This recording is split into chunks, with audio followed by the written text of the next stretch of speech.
Ndagusuhuje wowe uhisemo gukurikira iki kiganiro. Iyi ni Ingando Online yagiteguye kandi nawe uhaye ikaze mu kugitangaho ibitekerezo, ibibazo cyangwa inyunganizi ubinyujije mu mwanya wagenewe komenti cyangwa ugaca kuri page yacu ya Facebook yitwa Ingando Online.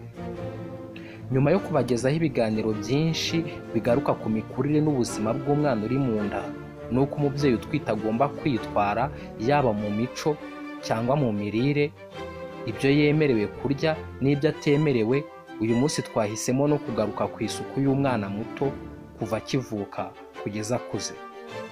Mbahaye ikaze rero mwebwe muduteze amatwi ari bwo bwa mbere, namwe mudukurikiye muri hirya no hino mwarakoze subscribe, namwe mutarayikora ariko mukaba mukunda ibiganiro tubagezaho. Ikaze muri iki kiganiro. Ingando Online, hamwe natwe hari ikintu gishya cyo kwiga.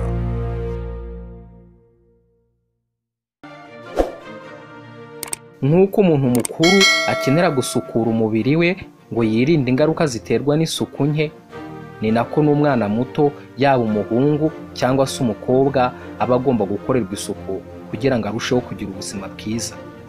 Muri iki kiganiro turagaruka ku bwoko bw'amasabune yemewe wagakoresheje ukarabya umwana, n'ubwoko bwiza bw'amavuta wagakoresheje usiga umwana nyuma yo kumukarabya.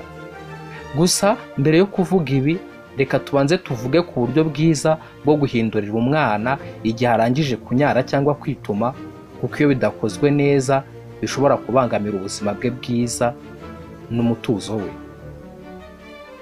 Reka duhere ku guhindurira umwana ibyo wamubinze akimara kubyitumamo cyangwa kubinyaramo. Ibi ni igikorwa cyiza kandi cy'ingirakamaro buri mubyeyi wese cyangwa umurezi w'uruhinja agomba kwitaho mu rusobe rw'ibindi bikorwa byinshi umwana aba agomba gukorerwa. Igihe wabinze umwana, jya umuhindurira akimara kubinyaramo cyangwa kubyitumamo. Iyo umwana umutindijemo iranje, ikibindo cyangwa se pampegisi kandi yayanduje, bituma imyanda igera ku gitsina cye ikaba yamuteza za infection. Yaba mu mwinjiriro w'igitsina cy'umukobwa cyangwa igitsina cy'umuhungu, hari uburyo karemano buhari buha imyanya ndangagitsina uburyo bwo kwirinda mikrobe zakwinjira mu mubiri binyuze aha hantu. Ariko iyo wabigize akamenyero, umwana yakituma cyangwa akanyara, ntuhite ubihindura, umwana bikamutindaho kandi yabyanduje, bishobora kujya bigabanya ubwirinzi bw'umubiri buba aho hantu, maze umwana akaba yarwara indwara zifata mu miyoboro y'igitsina ziturutse ku mwanda. Ni byiza rero kwibuka no guha agaciro iki gikorwa cyo guhindurira umwana akimara kwituma cyangwa kunyara. Mu gihe umwana yitumye, ugomba kwitwararika kujya umuhanagura uvana imbere ujyana inyuma, mu rwego rwo kurinda igitsina cye kugerwamo n'imyanda yo mu kibuno, cyane cyane bikitabwaho cyane ku mwana w'umukobwa bitewe n'imiterere y'igitsina cye. Ikindi tutakirengagiza kuvuga ni uko nanone atari byiza guhora wambitse uruhinja ibibindo ku manywa na nijoro. Umwana aba akeneye akanya ko guhumeka, bitewe n'uko imikaya ishinzwe gufunga no kurekura igihe umuntu ashaka kwituma cyangwa kunyara y'umwana iba itarakomera, umwana anyara akanitumira aho biziye. Uretse n'ibi, ubwonko bwe ntabwo buba buragira ubushobozi buhagije bwo kugenzura iki gikorwa. Niyo mpamvu twambika abana pampegisi kugira ngo batatwanduza cyangwa ngo banduze ibindi bintu. Ni byiza rero ko niba umwana afite umurezi umwitaho cyangwa se nawe ufite akanya ko kumwitaho, igihe uri mu rugo utagomba kumubinda, ahubwo ukamureka agahumeka. Noneho ukaza kumwambika pampegisi nijoro agiye kuryama, kandi nabwo ukaza kwibuka kujya ubyuka nijoro ukamuhindurira. Hari agakoresho kaba mu maguriro y'imyenda y'abana kameze nk'agahema, ku buryo ushobora kukaramburaho agatambaro gafite isuku, maze ukakaryamishaho umwana utamubinze, maze yanyara cyangwa yakwituma ntibihite ngo bigere kuri matora umuryamishijeho. byibuza bitewe n'aho isoko riherereye n'ingano y'ako gakoresho kuva ku mafaranga 2,500 wakabona. Iyo utabikora gutya umwana ukamuza muri Pampex buri munsi ku manywa na nijoro, umwana ahura n'ikibazo cyo kubabuka. Iba abantu benshi bakaba bavuga ko byatewe n'ubwoko bwa Pampex bamwambitse, kandi akenshi bituruka ku guhora ubinza umwana kandi uruhu rwe rutarakomera. Gusa ikindi ugomba kwibuka ni ugukaraba amazi meza n'isabune buri uko urangije guhindurira umwana. Ibi bikiyongera ku yindi myanya uba ugomba gukaraba amazi meza n'isabune igihe ugiye kwita ku mwana, nk'igihe ugiye kumwonsa, iyo yatangiye kurya, igihe ugiye kumugaburira, igihe cyose uvuye ku bwiherero, igihe cyose urangije gufura imyenda ye n'ahandi hagiye hatandukanye. Reka noneho tuvuge ku bwoko bwiza bw'isabune wagakoresheje ugiye koza umwana. Bitewe n'ukuntu umwana w'agahinja akunda kwinyarira no kwiyanduza, ni byiza ko nubwo nta kintu aba yakoze ngo kimwanduze, ariko akeneye gukaraba. Uruhu rwacu rufite utwenge duto cyane ku buryo twifashishwa mu gusohora imyanda mu mubiri, bigatuma umuntu yumva atekanye kandi afite ituze. Buri uko umwana nyaye cyangwa aneye ukamuhanagura, ntabwo habura inkari nkeya zimwumiraho, ku buryo bishobora kubangamira utwo twobo tw'ubuhumekero turi ku ruhu.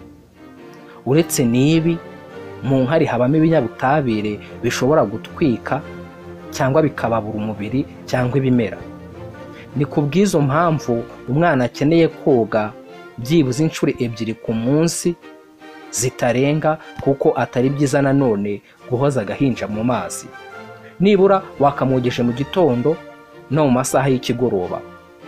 Muri uko kumukarabya rero ni iby'ingenzi cyane kumenya ubwoko bwiza bw'isabune ugomba kumukarabya. Hari amasabune yagenewe gufura. Aya ngaya aba arimo ibinyabutabire bigomba gukesha imyenda no kwica za mikorobe zitandukanye. Hakaba n'amasabune yagenewe koza ibintu, hakaba amasabune yagenewe gukaraba y'abantu bakuru, aba arimo ibinyabutabire bishobora kuvura uduheri two ku mubiri, bishobora kuvura se ubundi burwayi bw'uruhu. Hakaba n'amasabune arimo ibindi bintu by'ibinyabutabire byanegenewe gusukura ibirahure mu bwiherero n'ibindi bikorwa bitandukanye. Gufata rero isabune yagenewe gufura cyangwa koza ibintu ukayogesha umwana w'uruhinja ni amakosa akomeye cyane, kuko bishobora kumuteza indwara z'uruhu nko kuzana uduheri, kubabuka, kumagara k'uruhu n'ibindi bitandukanye. Ubwoko bw'amasabune yagenewe koza abana batoya naho wayakura turaza kubigarukaho ku musozo w'iki kiganiro. Iyi ni Ingando Online mukomeje gukurikira. Niba utarakora subscribe, aka niko kanya keza ko kuyikora kugira ngo ujye ubona ibiganiro byiza tuba twabateguriye. Reka noneho tugana ku musozo dusoreze ku bwoko bw'amavuta meza ugomba gusiga umwana. Amavuta yose ari ku isoko ntabwo ari byiza ko ugenda ugura ayo ubonye ngo uhite uyasiga umwana. Ugomba kumenya ko hari ubwoko bw'amavuta yagenewe abantu bakuru bafite uruhu rukakaye, amavuta yo ku zuba, amavuta arimo ibinyabutabire byifitemo ubushobozi bwo gukesha no guhindura ibara ry'uruhu, n'andi mavuta atandukanye. Ni byiza rero gukoresha amavuta yagenewe abana, dore ko ayo mavuta aboneka henshi mu masoko no muri za butike zitandukanye zo muri karitsiye. Ikizakubwira ayo mavuta aba ariho ifoto y'umwana w'agahinja, akabazwi ku izina rimenyerewe nka gikotoro. Ni byiza gukoresha aya mavuta ya gikotoro kurusha gukoresha amavuta y'amazi. Si byiza gusiga umwana amavuta y'amazi. Mu gihe urangije gukarabya umwana, muhanagure yumuke, umusiga amavuta, ariko wirinde kumusiga amavuta mu mutwe no mu maso mu gihe byibuze ataragera amezi 3 y'ubukure. Ariko ku kibuno, ku matako ugomba kwasiga amavuta menshi kurusha ahandi, kuko bimurinda kubabuka no kotswa n'inkari, maze ugakurikizaho kumwambika Pampex. Amavuta meza ku ruhu rw'abana, abahanga bavuga ko agomba kuba aturuka ku bihingwa kandi akoze mu bintu karemano, ibintu natirere bitavangiwe. Amavuta nk'ayo ajyanye n'uruhu rw'abana aba yifiteho icyapa cyangwa ikirango kibigaragaza. Zimwe mu ngero z'amavuta meza ku bana ari ku isoko no muri za botike zitandukanye ni amavuta yo mu bwoko bwa Monstera, Johnson's na Submed. Aya mavuta utabashije kuyabona muri karitsiye utuyemo, wanyarukira kuri farumasi kwegereye ukaguramo amavuta n'amasabune atandukanye, byose byagenewe gukoreshwa mu gusukura umwana w'uruhinja.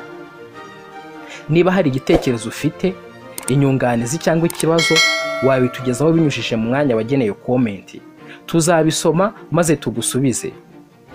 Niba wakunze iki kiganiro, ushobora kubigaragaza ukanda ahanditse like ndetse ugakora share ku nshuti zawe. Iyi ni Ingando Online mwari muteze amatwi, mwakoze kudukurikira, naho ubutaha.